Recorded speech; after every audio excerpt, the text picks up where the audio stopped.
आपके लिए एक छोटा सा थॉट्स है, self motivation is the best motivation. जब आप खुद को प्रिपेयर करते हो इस चीज़ के लिए कि आपको कुछ करना है, तो उस टाइम में आपको कोई नहीं रोक सकता है। लेकिन अगर आप किसी के दूसरे के बातों से प्रभावित होकर कुछ सोचते हो, तो होता यह है कि जब आप सुनते हो बातें, तब तो आप बहुत ज़्यादा ही एक्साइटेड रहते हो उस चीज़ को करने के लिए। लेकिन जैसे जैसे टाइम बढ़ते जाता है, आज करेंगे कल करेंगे, और इस तरह से फिर आप खुद को डीमोटिवेट कर लेते हो। तो जब आपको कोई दूसरा मोटिवेट करता है तो कुछ आप इस तरह से मोटिवेट होते हो, लेकिन घर जाते जाते आपका मोटिवेशन जो है कुछ इस तरह से नीचे आ जाता है। तो बेस्ट वे है कि आप खुद को मोटिवेट कीजिए और कॉन्स्टेंटली जो है वर्क कीजिए, ताकि आपका जो ग्राफ है वो धीरे धीरे क्या होते जाए, ऊपर की तरफ बढ़ते जाए। तो बच्चों, आज हम पढ़ने वाले हैं क्लासिफिकेशन ऑफ लिविंग ऑर्गेनिजम्स, जो कि आपके क्लास 9th में है। और इस चैप्टर में सबसे पहले हम डिस्कस करेंगे कि लिविंग ऑर्गेनिज्म इज व्हाट। तो सबसे पहले हम क्या पढ़ने वाले हैं, लिविंग ऑर्गेनिजम्स।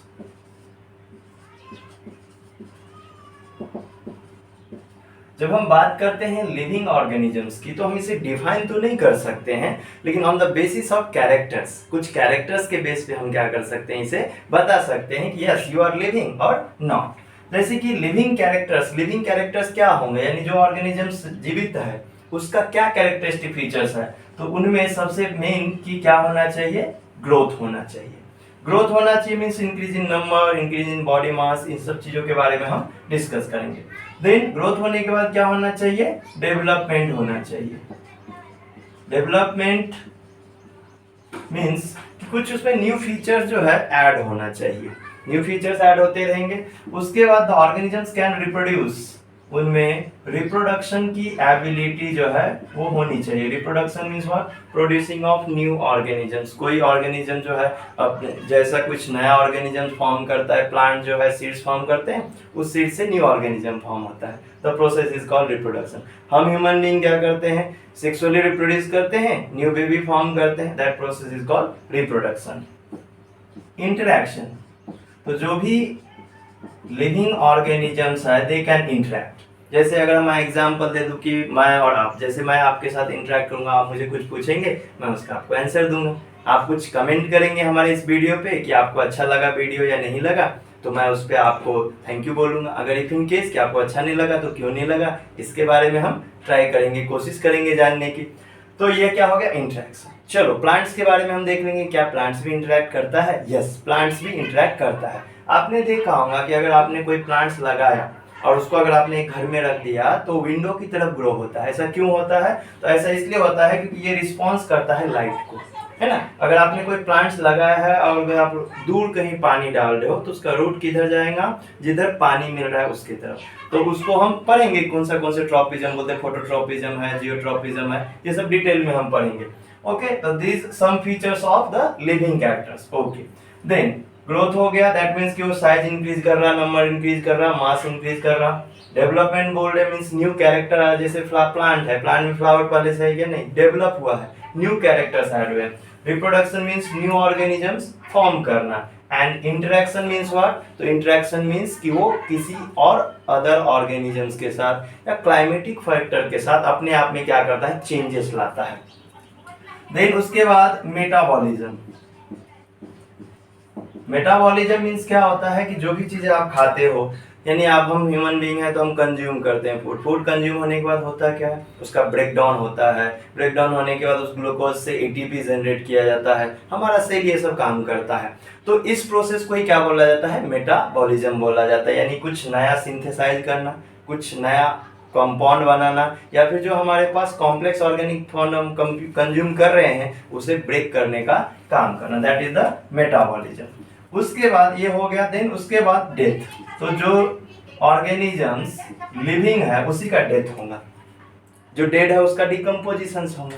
जो नॉन लिविंग ऑर्गेनिजम्स है, नॉन लिविंग ऑर्गेनिक मैटर्स है, उसका क्या होगा, डिकम्पोजिशन होगा। जो लिविंग है उसका क्या होगा, डेथ होगा। तो ये कुछ फीचर्स है किसके, लिविंग ऑर्गेनिजम्स के। देन हम क्या पढ़ने वाले हैं आज, तो हम पढ़ने वाले हैं क्लासिफिकेशन।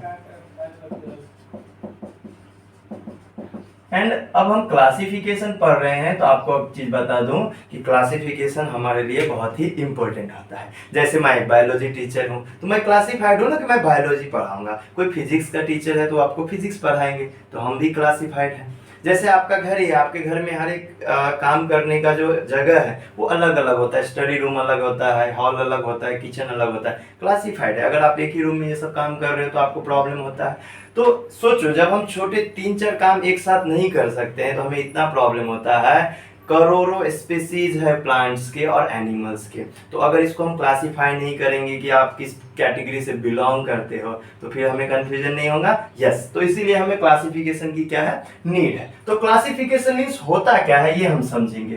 तो क्लासिफिकेशन मीन्स होता है ग्रुपिंग। जैसे आप मान के चलिए कि 20 स्टूडेंट है, अब 20 स्टूडेंट को मैं कैसे करूंगा, ग्रुप कर दूंगा। जैसे गर्ल्स है एक ग्रुप में, बॉयज है एक ग्रुप में, ऐसा भी मैं कर सकता हूँ। या फिर हो सकता है कि मैं इस बेस पे क्राइटेरिया बनाऊं कि 80% के ऊपर कितने स्टूडेंट है वो एक ग्रुप में, 70 to 80 कितने हैं उनको एक ग्रुप में। यानी ऑन द बेसिस मैंने कौन सा कैरेक्टर यूज किया उस बेस पे क्लासिफिकेशन क्या होते जाएगा, चेंज होते जाएगा। दैट मीन्स कि वी आर अरेंजिंग, है ना। तो अरेंजमेंट हम कर रहे हैं, किसी भी ऑर्गेनिजम्स का क्या कर रहे हैं, अरेंजमेंट कर रहे हैं। लेकिन क्लासिफिकेशन करेंगे मींस ग्रुपिंग करेंगे या अरेंजमेंट करेंगे तो हम अपने कुछ क्राइटेरिया यूज करेंगे ना, अपने मन से तो नहीं कर देंगे। तो इसके लिए कुछ लॉ होते हैं, रूल्स होते हैं, और उस रूल्स को, लॉ को फॉलो करते हुए क्या करना पड़ता है, हमें क्लासिफाई करना पड़ता है। तो चलिए आइए, आज का जो टॉपिक है आपका उसे हम स्टार्ट करते हैं। और आज हम पढ़ने वाले हैं लिविंग वर्ड्स। लिविंग वर्ड्स में हम पढ़ने वाले हैं कि कौन से ग्रुप्स है एनिमल्स के और किन्होंने इसका क्लासिफिकेशन दिया। तो क्लासिफिकेशन के लिए जो है 5-6 साइंटिस्ट जो है अलग अलग थे, उसके बारे में हम उतना डिटेल नहीं लेंगे, आपके सिलेबस में जितना है हम उतना ही डिस्कस करेंगे। तो R.H. व्हिटेकर ये एक साइंटिस्ट थे जिन्होंने दिया था 5 किंगडम सिस्टम क्लासिफिकेशन।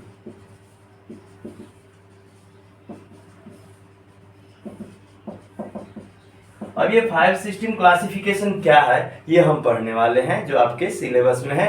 आपका जो 6th चैप्टर है उसमें सबसे पहला टॉपिक यही है, 5 किंगडम सिस्टम ऑफ क्लासिफिकेशन। किस साइंटिस्ट ने दिया था, R.H. व्हिटेकर, रॉबर्ट व्हिटेकर ने दिया था। इनके हिसाब से इन्होंने जो क्लासिफिकेशन किया था उसमें उन्होंने बताया था किसके बारे में, मोनेरा के बारे में बताया था। उसके बाद सेकेंड जो था वो क्या था, प्रोटिस्टा था। उसके बाद कौन सा था, फंगाई था। उसके बाद Plantae, and last one is the animalia. अब अगर आप इस क्लासिफिकेशन में देखोगे तो ये जो मोनेरा है सबसे सिंपल फॉर्म है, और ये जो एनिमेलिया है ये सबसे ज्यादा कॉम्प्लेक्स है। मींस सिंपलिसिटी टू कॉम्प्लेक्सिटी, ये एक यूनिफॉर्म वे दिख रहा है ना क्लासिफिकेशन में, तो ये भी एक रूल्स है, फाइलोजेनिक रूल बोलते हैं इसे, ठीक है। तो ये जो 5 ग्रुप बनाया गया वो किस बेस पे बनाया गया, कैसे बनाया गया, तो आइए इस फ्लो चार्ट के द्वारा हम समझते हैं।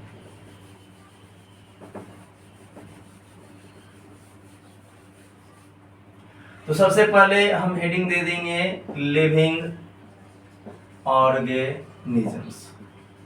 जितने भी लिविंग ऑर्गेनिजम्स है उसको हम कैसे क्लासिफाई करेंगे। तो सबसे पहले हम किस बेस पे क्लासिफाई करेंगे, on the basis of cell structure.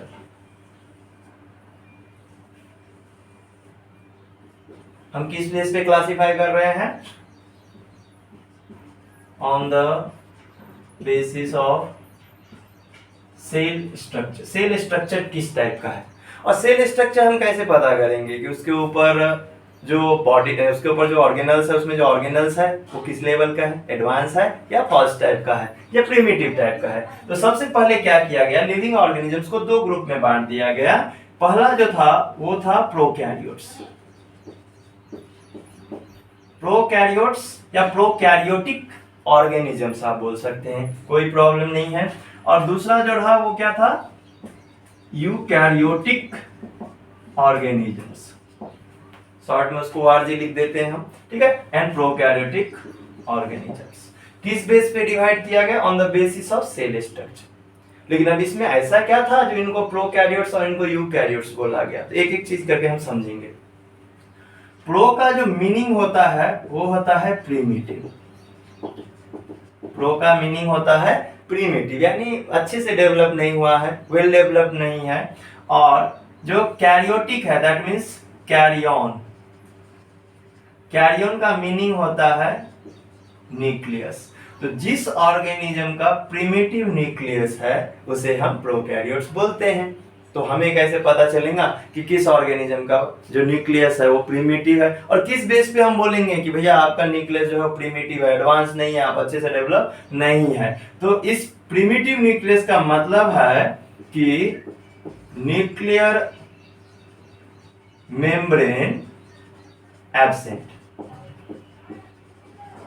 Generally क्या होता है कि न्यूक्लियस के ऊपर में न्यूक्लियर मेम्ब्रेन प्रेजेंट होता है, लेकिन जो प्रोकैरियोटिक ऑर्गेनिजम्स है उनमें न्यूक्लियर मेम्ब्रेन क्या है, एब्सेंट है। और इसीलिए इस टाइप के ऑर्गेनिजम्स को हम प्रिमिटिव न्यूक्लियस वाला ऑर्गेनिजम्स बोलते हैं, प्रिमिटिव ऑर्गेनिजम्स बोलते हैं एंड प्रोकैरियोटिक ऑर्गेनिजम्स बोलते हैं।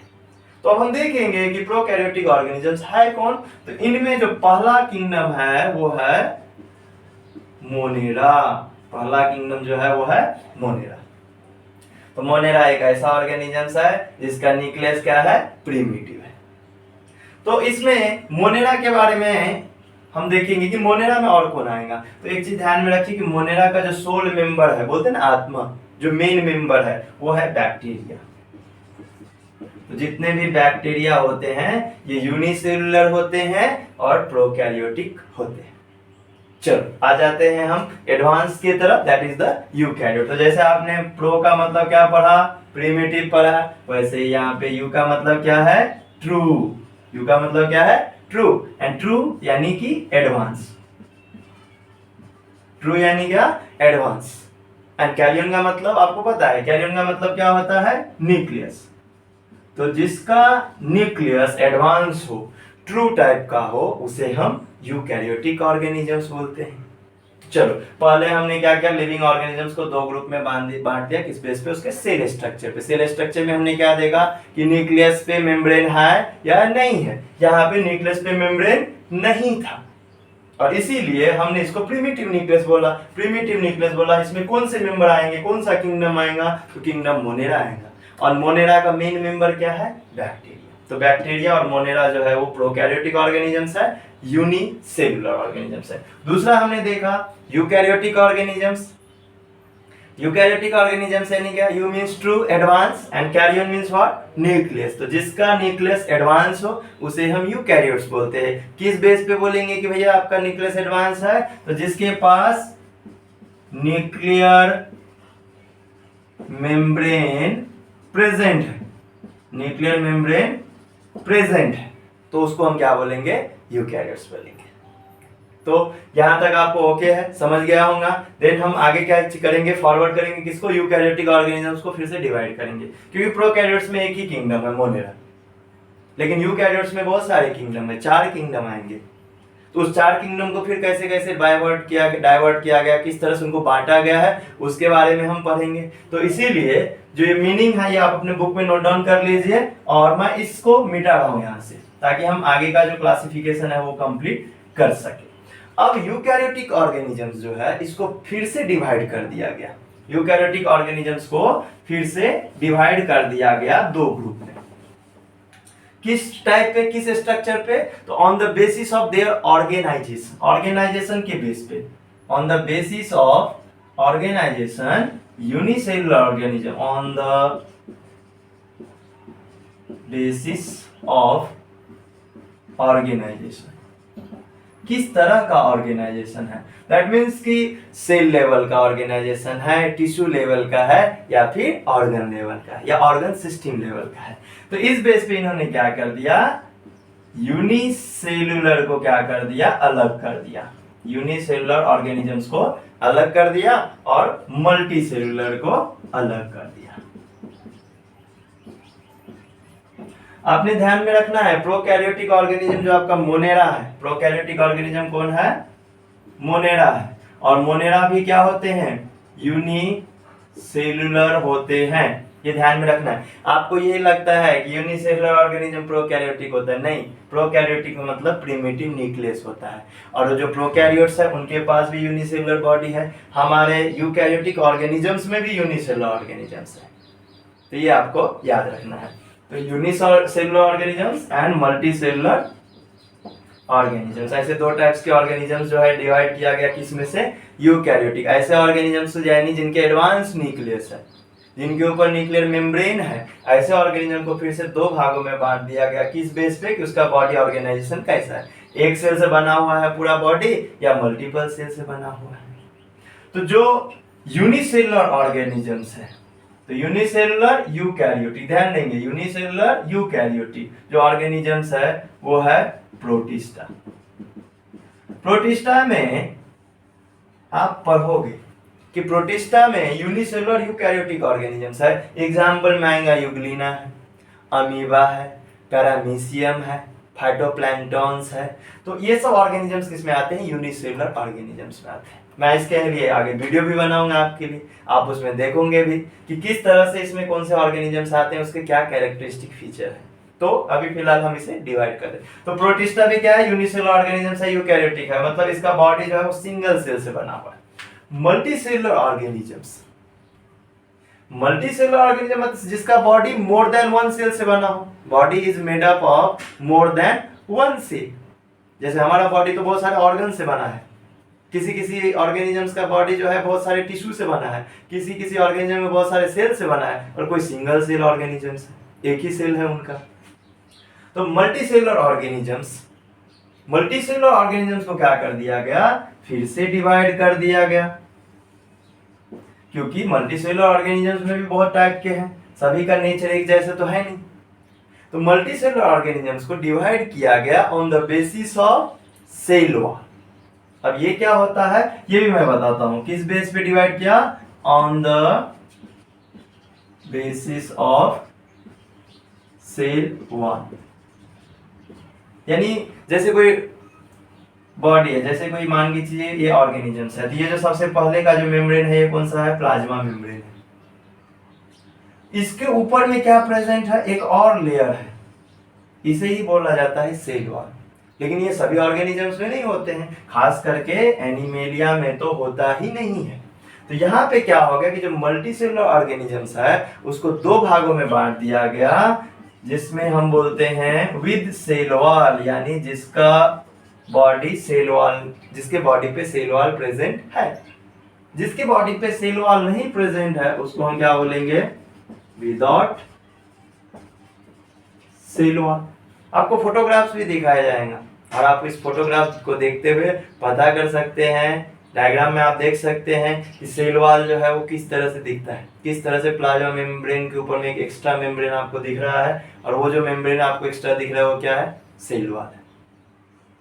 ठीक है, चलिए आगे बढ़ेंगे। तो विदाउट सेल वॉल में कौन आएगा, तो विदाउट सेल वॉल में आएगा एनिमेलिया, और एनिमेलिया जो है उसमें हम आते हैं, एनिमेलिया में हम आते हैं, पोरीफेरा से लेके मैमल्स तक हम आते हैं एनिमेलिया में। बहुत लार्ज ग्रुप है एनिमेलिया का, प्लांटी का भी वैसे ही लार्ज ग्रुप। ठीक है, चलिए तो विदाउट सेल वॉल में समझ में आ गया एनिमेलिया, यानी इसके ऊपर सेल मेम्ब्रेन तो है लेकिन उसके ऊपर एक्स्ट्रा कोई लेयर नहीं है। लेकिन विद सेल वॉल यानी ऐसे ऑर्गेनिजम्स जिसके ऊपर सेल मेम्ब्रेन के साथ एक्स्ट्रा वॉल लेयर प्रेजेंट है। लेकिन इतना ही नहीं है ना, इसमें भी टाइप्स है, इसमें भी टाइप्स हैं, इसमें भी टाइप्स हैं। किस बेस पे हैं, तो ऑन द बेसिस ऑफ कि which type of cell wall are present. Cell wall is made up of which component, यानी किस कंपोनेंट से बना हुआ है उसका सेल वॉल, तो on the basis of chemotaxonomy. Chemotaxonomy का मतलब होता है कि जो भी स्ट्रक्चर है उसका केमिकल यानी किस से बना हुआ है उसके बेस पे। तो जैसे एक होगा काइटिनियस सेल वॉल, यानी इसका सेल वॉल किससे बना है, काइटिन से बना हुआ है। और दूसरा जो होता है वो होता है cellulosic cell wall. Cellulosic cell wall जिसका सेल वॉल सेलुलोज से बना हुआ है। ठीक है, तो यहाँ पे जो काइटिनियस सेल वॉल आया है इसमें आता है फंगस। फंगस सिंगुलर होता है और हम क्या लिखते हैं, फंगाई, क्योंकि ये मल्टीपल है ना, बहुत सारे इसमें ग्रुप्स हैं। देन हम किसके बारे में बात करेंगे, सेलुलोजिक सेल वॉल, यानी जिसका सेल वॉल सेलुलोज से बना है। तो सेलुलोज से जो सेल वॉल बना है वो कौन सा है, प्लांटी, यानी जितने भी प्लांट है ये इसमें आ जाएंगे। तो इस तरह से आर.एच. व्हिटेकर ने 5 किंगडम जो है वो क्लासिफाई किया था। जैसे मोनेरा हो गया, मोनेरा हो गया, दूसरा प्रोटिस्टा हो गया, तीसरा फंगाई हो गया, चौथा प्लांटी हो गया और पांचवा एनिमेलिया हो गया। तो इस तरह से 5 किंगडम क्लासिफिकेशन दिया था किसने, आर.एच. व्हिटेकर ने। और उन्होंने बहुत ही खूबसूरती से प्लांट और लिविंग ऑर्गेनिजम्स को क्लासिफाई किया। अगर आपको वीडियो पसंद आ रहा तो लाइक जरूर कीजिए, अपने दोस्तों के साथ शेयर कीजिए, सब्सक्राइब कर लीजिए चैनल को, क्योंकि इतने ही फनी वीडियो मैं आगे भी लाने वाला हूं आपके एजुकेशन के लिए। इफ इन केस आपको लगता है कि कुछ आपको नहीं समझा तो आप कमेंट जरूर कीजिए। अगर आपको इससे रिलेटेड कुछ नोट्स चाहिए तो आप मैसेज जरूर कीजिए, कमेंट जरूर कीजिए। बायोलॉजी लॉन्चर मेरा इंस्टाग्राम आईडी भी है, आप वहां भी मुझे फॉलो कर सकते हैं, वहां भी आप अपना डाउट पूछ सकते हैं। मैं आपके लिए 24 आवर अवेलेबल हूँ। आ जाइए, जो हमने क्लासिफिकेशन किया उसको एक बार हम क्या कर देते हैं, समराइज कर देते हैं। लिविंग ऑर्गेनिजम्स यानी जिनके पास लिविंग कैरेक्टर्स हो, जो ग्रोथ करता है, रिप्रोडक्शन करता हो, मेटाबॉलिज्म हो, जिसमें डिवीजन हो, जो रिप्रोड्यूस कर सकता है, जो इंटरैक्ट कर सकता है, उसे हम लिविंग ऑर्गेनिजम्स बोलते हैं। तो हमने लिविंग ऑर्गेनिजम्स को क्लासिफाई कर दिया। किस बेस पे क्लासिफाई किया, on the basis of cell structure, उसका सेल का स्ट्रक्चर किस तरह से है। प्रोकैरियोटिक ऑर्गेनिजम्स यानी कि उसमें कौन आएंगे, Monera, Monera and prokaryotic organisms का मीनिंग क्या है कि pro means primitive and कैरियोन means nucleus. तो जिसका न्यूक्लियस प्रिमिटिव है उसे हम प्रोकैरियोट्स बोलते हैं। इस बेस पे बोलेंगे कि भैया आपका न्यूक्लियस प्रिमिटिव है, उसके लिए तो कुछ तो कैरेक्टर्स होना चाहिए ना, क्योंकि इनका जो न्यूक्लियस होता है, ये जो क्रोमोसोमल मटेरियल होता है वो कुछ इस तरह से होता है, और उसके ऊपर में जो ऐसा मेम्ब्रेन होना चाहिए ना, वो नहीं होता है। तो प्रिमिटिव टाइप हो गया ना, तो इसीलिए इसको क्या बोला जाता है, प्रोकैरियोट्स बोला जाता है। इसमें एक ही किंगडम आता है, मोनेरा। तो Monera is a unicellular prokaryotic organisms. चलिए इधर आएंगे हम इस side, eukaryotic organism. Eukaryotic means advance nucleus. Advance nucleus क्यों बोलेंगे, क्योंकि उसके ऊपर में न्यूक्लियर मेम्ब्रेन है। ये जो क्रोमोसोमल मटेरियल है इसके ऊपर में न्यूक्लियर मेम्ब्रेन क्या है, प्रेजेंट है। ये न्यूक्लियस है, इसके ऊपर में न्यूक्लियर मेम्ब्रेन क्या है, प्रेजेंट है। इसीलिए हम उसको क्या बोलते हैं, एडवांस न्यूक्लियस। और एडवांस न्यूक्लियस यानी कि यूकैरियोटिक ऑर्गेनिजम्स। इसमें 4 किंगडम आ रहे हैं, देखो, प्रोटिस्टा, फंगाई, प्लांटी और एनिमेलिया। लेकिन ऐसे कैसे, पांचों को अलग अलग करना पड़ेगा ना, क्योंकि वो भी आपस में एक दूसरे जैसे दिखते नहीं। ठीक है, इनके पास, सभी के पास एडवांस न्यूक्लियस है, लेकिन कुछ कुछ कैरेक्टर भी तो डिफरेंस है। तो इसीलिए हम उसको क्या करेंगे, डिवाइड करेंगे। किस बेस पे, तो on the basis of organisation, कि भैया आपके पास एक सेल से बना हुआ बॉडी है या मल्टीपल सेल्स है। इस बेस पे हमने क्या किया, यूनिसेलुलर ऑर्गेनिजम्स को डिवाइड कर यूकैरियोटिक ऑर्गेनिजम्स को डिवाइड कर दिया unicellular organisms and multicellular organisms में। यूनिसेलुलर ऑर्गेनिज्म यानी जिसका बॉडी जो है वो सिंगल सेल से बना हुआ है, जिनका बॉडी जो है सिंगल सेल से बना हुआ है। यहाँ प्यारा सा डायग्राम आपको दिखेगा, किसका है, यूग्लिना का। शू शेप में, चप्पल के शेप में, स्लीपर के शेप में रहता है, पैरामीशियम रहता है। ठीक है, और सबसे इजी डायग्राम जो बायोलॉजी का होता है वो होता है अमीबा का। आप कुछ भी बना दो, बोल दीजिए ये अमीबा है, तो ये किसमें से आते हैं, प्रोटिस्टा में आते हैं। तो प्रोटिस्टा क्या हो गया, ये ध्यान से देखिए, यूकैरियोटिक यूनिसेलुलर ऑर्गेनिज्म हो गया।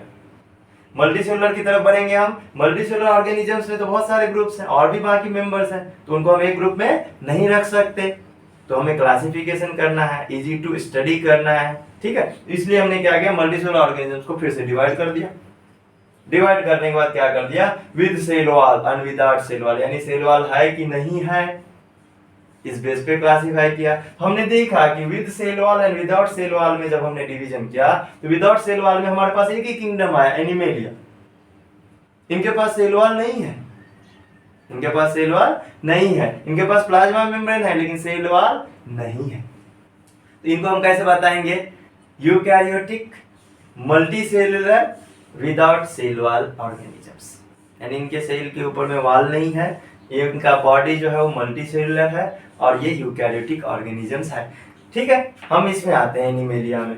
Without cell wall, with cell wall में अगर हम देखते हैं तो इसमें फिर से दो पार्ट कर दिया गया। क्यों? क्योंकि भैया आपका सेल वॉल किससे बना हुआ है? ऑन द बेसिस ऑफ कीमोटैक्सोनॉमी, यानी केमिकल के बेस पे क्लासिफिकेशन हुआ कि आपका सेल वॉल किससे बना हुआ है। तो chitinous cell wall and cellulosic cell wall, यानी जिसका सेल वॉल काइटिन से बना है, केमिकल का नाम है, उसको हम काइटिनियस सेल वॉल बोलेंगे। मतलब उसमें कौन आएगा? फंगाई आएगा। तो फंगाई के बारे में हम कैसे बताएंगे? Eukaryotic multicellular with cell wall, chitinous cell wall. Okay, then हम आ जाएंगे किस पे? सेलुलोजिक सेल वॉल पे। सेलुलोजिक सेल वॉल में कौन आएगा? तो सेलुलोजिक सेल वॉल में प्लांटी आता है, जो हमारे पूरे अर्थ लैंड पे आपको दिखता है। ओके, इनमें फोटोसिंथेटिक नेचर है। तो इसमें कौन मेंबर आएगा? प्लांटी। तो प्लांटी के बारे में कैसे बताएंगे कि ये यूकैरियोटिक ऑर्गेनिजम्स है, मल्टी सेलुलर ऑर्गेनिजम्स है, और ऐसा ऑर्गेनिज्म है जिसमें सेल वॉल प्रेजेंट है, और उसका सेल वॉल किससे बना है? सेलुलोजिक सेल वॉल है, यानी सेलुलोज से सेल वॉल बना हुआ है। डोंट वरी, यहाँ तक आपको समझ में आ गया होगा वीडियो। अगर नहीं आया तो कमेंट कीजिए, अगर आया तो आप बताइए कि आपको ये वीडियो कैसा लगा। और इसके आगे हम बढ़ेंगे कि जैसे हमने मोनेरा के बारे में पढ़ा, प्रोटिस्टा के बारे में पढ़ा, फंगाई के बारे में पढ़ा, प्लांटी के बारे में पढ़ा और एनिमेलिया के बारे में पढ़ा। तो इस 5 किंगडम के बारे में हम 3 से 4 सेंटेंस पढ़ेंगे, 3 से 4 लाइन पढ़ेंगे, जो आपका नॉलेज को बूस्ट कर देगा और आपको पता चल जाएगा कि किसका कैरेक्टर कैसे होना चाहिए। चलिए आते हैं।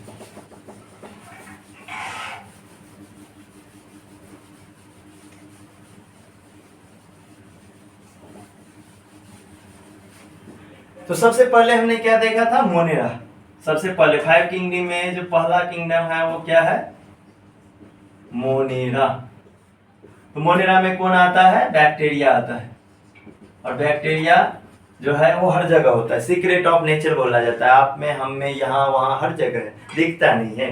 तो इसके बारे में देखिए हम क्या क्या कैरेक्टर्स लिखने वाले हैं। सबसे पहले ये प्रोकैरियोटिक ऑर्गेनिजम्स है, प्रोकैरियोटिक ऑर्गेनिजम्स है। दूसरा यूनिसेलुलर है, यानी इनका जो बॉडी है वो कितने सेल से बना है? एक सेल से। अच्छा, ये सबसे सिंपल फॉर्म है, सिंपलेस्ट फॉर्म। जितने भी 5 किंगडम आप पढ़ रहे हो, सबसे सिंपल फॉर्म कौन सा है? मोनेरा है। मोनेरा प्रोकैरियोटिक ऑर्गेनिजम्स है, मतलब इसके पास न्यूक्लियर मेम्ब्रेन नहीं है, एडवांस न्यूक्लियस नहीं है। यूनिसेलुलर है, मतलब इसका बॉडी सिंगल सेल से बना हुआ है। सिंपलेस्ट फॉर्म है, यानी मोर कॉम्प्लेक्सिटी क्यों नहीं है? कि जब ऑर्गन रहेगा, टिश्यू रहेगा, तब ना कॉम्प्लेक्सिटी बढ़ेगा। एक ही सेल है तो कहां से? ठीक है, तो मोर सिंपल फॉर्म में है। फिर आप लोगों के पास क्वेश्चन आएगा कि भैया ये जो प्रोकैरियोट्स है मोनेरा, ये खाना कैसे खाता, कैसे बना रहा अपने लिए खाना? तो ध्यान दीजिए, ये ऑटोट्रॉप्स भी है। ऑटोट्रॉप्स का मीनिंग क्या होता है? कि ये खुद का खाना खुद बना सकता है। They are having ability to synthesise their own food, खुद का खाना खुद बना सकता है। ठीक है, तो ऑटोट्रॉप्स हो गए, मतलब फोटोसिंथेटिक भी रहेंगे और कीमोसिंथेटिक भी रहेंगे। इस वर्ड का मीनिंग आपको अगले लेक्चर में मिल जाएगा। ऑटोट्रॉप समझ में आ गया, यानी खुद का खाना खुद बना सकता है। उसके साथ साथ ये क्या है? हेटेरोट्रॉप्स भी है। हेटेरोट्रॉप्स है मींस क्या है? कि they are depend on another one, ये किसी और पे डिपेंड रहेगा खाने के लिए। ठीक है, जिसमें आपको एग्जांपल के तौर पे बता दूं तो क्या आ जाएंगे? सैप्रोफाइट्स। सैप्रोफाइट्स ऐसे ऑर्गेनिजम्स होते हैं जो क्या करते हैं? किसी डेड ऑर्गेनिक मैटर पे ग्रो होते हैं, उसे हम सैप्रोफाइट्स बोलते हैं, यानी डिकम्पोजर्स। बैक्टीरिया आ रहा, डिकम्पोजर्स, डिकम्पोजर्स हो गया। उसके बाद कुछ पैरासिटिक भी होते हैं। पैरासिटिक यानी क्या? जो किसी लिविंग ऑर्गेनिज्म पे सरवाइव कर रहा है और उससे अपना फूड ले रहा है, सामने वाले ऑर्गेनिज्म को मार नहीं रहा है। सामने वाला ऑर्गेनिज्म लिविंग कंडीशन में है, बट उसका ब्लड सक करेगा या उसका न्यूट्रिशन को एब्जॉर्ब करते रहेगा। तो यानी आप बोल सकते हो कि सिंपलेस्ट फॉर्म में मोस्ट डाइवर्स हैबिट है, खाने की जो हैबिट है वो क्या है? Most diverse. ऑटोट्रॉपिक भी है, हेटेरोट्रॉपिक भी है। सैप्रोफाइट्स है, मतलब डेड ऑर्गेनिक मैटर पे ग्रो होता है। पैरासिटिक है, मतलब किसी लिविंग ऑर्गेनिज्म के बॉडी पे सरवाइव कर रहा है, बॉडी के इनसाइड जो है वो सरवाइव कर रहा है। तो इतना अगर आपको समझ में आ गया तो मोनेरा के रिगार्डिंग आपको एक बेसिक इंफॉर्मेशन जो है वो मिल गया। इतना ही नहीं है, ये नाइट्रोजन फिक्स भी करता है। इसमें नाइट्रोजन फिक्सिंग करने की कैपेसिटी भी होती है। इसका यूज आपको पता होगा, लैक्टोबैसिलस दही बनाने में यूज होता है, योगर्ट बनाने में यूज। अगला चैप्टर में आपको पढ़ना ही सब। सैकेरोमाइसिस फंगस है, वो भी यूनिसेलुलर ऑर्गेनिजम्स होता है, उसके बारे में भी हम पढ़ने वाले हैं। तो यहाँ बहुत से बैक्टीरिया है जो आपके लिए यूजफुल है। नाइट्रोजन फिक्सिंग में राइजोबियम है, अजोटोबैक्टर है, बहुत सारे। ठीक है, तो ये एक बेसिक आइडिया हो गया किसके रिगार्डिंग, मोनेरा के रिगार्डिंग। चलिए दूसरा देख लेते हैं, कौन सा किंगडम था, दूसरा था प्रोटिस्टा। अच्छा आपको एक चीज बता दूं, ये प्रोटिस्टा जो है ना, इसको स्टोर हाउस बोला जाता है 5 किंगडम क्लासिफिकेशन में। क्यों ऐसा बोला जाता है, क्योंकि जितने भी मेंबर्स के बारे में ठीक से नहीं पता है ना, रख दो भैया प्रोटिस्टा में, प्रोटिस्टा में रख दिया जाता है। जिसके बारे में हमें पता ही नहीं चल रहा कि इसको किस ग्रुप में डालो, प्रोटिस्टा में रख दिया जाता है। तो इसीलिए इसको वेल डिफाइंड किंगडम नहीं बोला जाता है। तो प्रोटिस्टा किस टाइप का ऑर्गेनिजम्स है, तो अभी तक आप पढ़ रहे थे कि ये प्रोकैरियोटिक है। याद रखना प्रोकैरियोटिक सिर्फ एक ऑर्गेनिजम्स है, मोनेरा। उसके बाद जितने भी किंगडम है सभी यूकैरियोटिक है। तो ये क्या है, यूकैरियोटिक, मतलब इनके पास एडवांस न्यूक्लियस है, न्यूक्लियर मेम्ब्रेन इनके पास प्रेजेंट है। तो ये यूकैरियोटिक ऑर्गेनिजम्स। याद कीजिए आपने 5 किंगडम सिस्टम ऑफ क्लासिफिकेशन देखा था, आपने यूकैरियोटिक ऑर्गेनिज्म को यूनिसेलुलर मल्टीसेलुलर में डिवाइड किया था। ये यूनिसेलुलर है, यूनिसेलुलर ऑर्गेनिजम्स। अब देखिए प्रोकैरियोटिक में सिर्फ एक ही है मोनेरा, और यूकैरियोटिक में 4 है। अब उस 4 में आप ध्यान से देखिए यूनिसेलुलर कितने हैं, 2 है। आपका जो मोनेरा है ये भी यूनिसेलुलर है, आपका जो प्रोटिस्टा है ये भी यूनिसेलुलर है। ये सिंपलेस्ट फॉर्म है। अब इसमें थोड़ी बहुत कॉम्प्लेक्सिटी बढ़ते जाएंगी, थोड़ी बहुत, ज्यादा नहीं। ये ऑटोट्रॉप्स है, हेटेरोट्रॉप्स है, सेम यहाँ पे भी आपको देखने को मिलेगा। ये जनरली ऑटोट्रॉप्स होते हैं, यहाँ पे ऑटोट्रॉप बहुत कम रहेगा मोनेरा में, हेटेरोट्रॉप ज्यादा रहेंगे, लेकिन यहाँ पे ऑटोट्रॉप ज्यादा रहेगा। इसीलिए इसको बोला जाता है major producer in ocean. Ocean यानी क्या, समुद्र, समुद्र यानी खारा पानी जहां रहता है। तो समुद्र में सबसे बड़ा प्रोड्यूसर है, सबसे ज्यादा ऑक्सीजन यही बनाता है। आपको पानी ग्रीन ग्रीन दिखता है, क्यों दिखता है, क्योंकि उसमें फाइटोप्लैंक्टन्स होते हैं। ये कौन है, तो यही तो है आपका प्रोटिस्टा। यूग्लिना है, पैरामीशियम है, अमीबा है, ये सब क्या है, ये सब प्रोटिस्टा है। तो ये ऑल टाइप का फूड हैबिटेट शो करता है, लेकिन मेजोरिटी क्या है, ये ऑटोट्रॉप्स है। कुछ मेंबर जो है इसमें हेटेरोट्रॉप्स भी है, कुछ मेंबर जो है ये हेटेरोट्रॉप्स भी है। आपको पता है आपको मलेरिया हो जाता है, बुखार, किसके कारण से होता है, यही प्रोटिस्टा है, यही रिस्पॉन्सिबल है इसके लिए। इसी का एक मेंबर है Plasmodium vivax, Plasmodium malariae, Plasmodium ओवेली, Plasmodium falciparum. यही प्रोटिस्टा का ही मेंबर है प्लाज्मोडियम। इसी के कारण से आपको होता है प्रोटोजोन वायरस, प्रोटोजोन पैथोजन बोलते हैं, ये प्रोटिस्टा के कारण से होता है। ठीक है, तो ये जितना यूजफुल है उतना हार्मफुल भी है। हर एक ऑर्गेनिजम्स में ये कैरेक्टर होता है। तो ये हो गया 2 किंगडम। उसके बारे में हम 3rd किंगडम पढ़ेंगे। 3rd किंगडम कौन सा है, फंगाई। तो फंगाई जो है ये क्या है, यूकैरियोटिक है। आपको यूकैरियोटिक का मीनिंग पता है। और फंगाई जो है ये क्या है, मल्टी सेलुलर होता है। मल्टी सेलुलर होता है, लेकिन इसमें भी एक्सेप्शन है ना। एक्सेप्शन जो है आपका कौन सा, ईस्ट, जिसको हम सैकेरोमाइसिस बोलते हैं। ये जो फंगस होता है ये यूनिसेलुलर होता है। इसका यूज जो है ब्रेड वगैरह बनाने में किया जाता है, बियर बनाने में, अल्कोहल बनाने में किया जाता है। ये भी आपको नेक्स्ट चैप्टर में पढ़ना है। अब इसका मोड ऑफ न्यूट्रिशन क्या है, तो ये जो है आपको किस फॉर्म में मिलेंगे, हेटेरोट्रॉप्स के फॉर्म में मिलेंगे। हेटेरोट्रॉप्स यानी ऐसा condition that are depend on another one for their food, खाने के लिए किसी और पे क्या रहेंगे, डिपेंड रहेंगे। हेटेरोट्रॉप्स में ये किस फॉर्म में मिलेंगे आपको, तो किस फॉर्म में मिलेंगे, सेप्रोफाइट्स के फॉर्म में। सेप्रोफाइट्स यानी क्या, डिकम्पोजर्स, किसी चीज को सड़ाना रहा ना उसके काम आता है। जैसे कोई पेड़ गिर गया, कोई एनिमल मर गया, तो उसको सड़ाना है ना, उसका जो ऑर्गेनिक मैटर है जमीन में डालना है, एयर में लिबरेट करना है, उसके लिए रिस्पॉन्सिबल होता है। मशरूम वगैरह आप खाते हो ना, वो फंगस ही। आपको रिंग वार्म हो जाता है, ऐसे गोल सा दाने दाने आते, बहुत खुजली होते रहता है, वो इसी के कारण से होता है, फंगाई के कारण से। देखो आप खाते भी हो, मोस्ट डिलीशियस फूड है मशरूम, लेकिन आपको रिंगवर्म होता है तो खुजली होता है, दिन भर परेशान, रात भर परेशान, खुजाते रहो। तो कोई भी ऑर्गेनिज्म जो है जितना आपके लिए जरूरी है उतना ही आपके लिए हार्मफुल भी है, डिपेंडिंग ऑन उसका नेचर जो है वो कैसा है। तो ये समझ में आ गया आपको, हेटेरोट्रॉप्स है मतलब सैप्रोफिटिक है, कुछ पैरासिटिक फॉर्म में भी है। और पैरासिटिक फॉर्म का ही एग्जांपल कौन सा दिया मैंने आपको, रिंगवर्म। अभी के सीजन में, रेनी सीजन में आपको हो जाता है। तो ये हो गया फंगाई का कैरेक्टर्स। देन हम चलेंगे किसके बारे में पढ़ेंगे, प्लांटी के बारे में, जो हमारे लैंड पे ग्रीनरी फैलाता है, जिसे देख के हम रिलैक्स हो जाते हैं। हम बहुत परेशान होते जाके किसी फॉरेस्ट में घुमाते हैं, किसी गार्डन में चले जाते हैं, फ्रूट्स चाहिए, सीड्स चाहिए, जो भी चीज चाहिए कहाँ से आएगा, प्लांटी से आएगा। तो इसके बिना तो जिंदगी है ही नहीं। ओके, तो प्लांटी भी आपका क्या होता है, यूकैरियोटिक ऑर्गेनिजम्स होता है।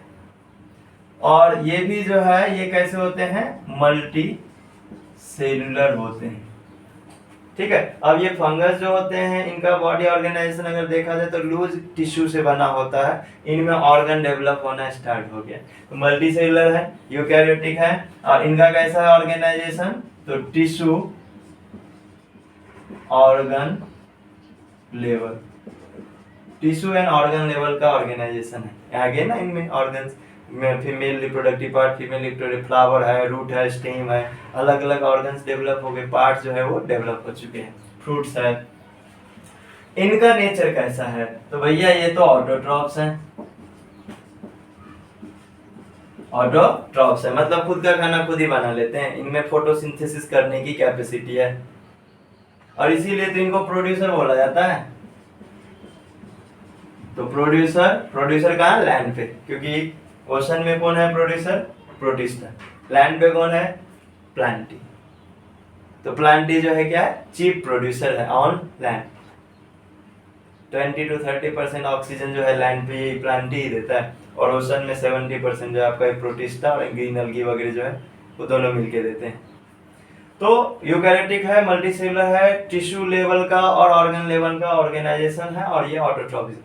लेकिन कुछ प्लांट्स होते हैं जो पैरासिटिक भी होते हैं। आपको अमरवेल के बारे में पता होगा, उसको क्या बोलते हैं, कस्पुटा बोलते हैं। ये एक ऐसा प्लांट है जो पैरासिटिक होता है ना। आपने इसके बारे में पढ़ा होगा, फ्लाई ट्रैप के बारे में पढ़ा होगा, जिसको हम इंसेक्टिवोरस प्लांट बोलते हैं, पीचर प्लांट्स बोलते हैं, वो इंसेक्ट को खा जाते हैं। तो वो सेमी ऑटोट्रॉप्स है, मतलब वो खुद का खाना खुद बनाते हैं, लेकिन उनको नाइट्रोजन की डिफिशियंसी होती है तो वो उनसे लेते हैं। ठीक है, ये 4 किंगडम हो गए। एक बार मैं यहाँ से हट जाता हूँ, आप इसका स्क्रीनशॉट ले लीजिए। और नेक्स्ट किंगडम हम पढ़ने वाले हैं कौन सा, एनिमेलिया।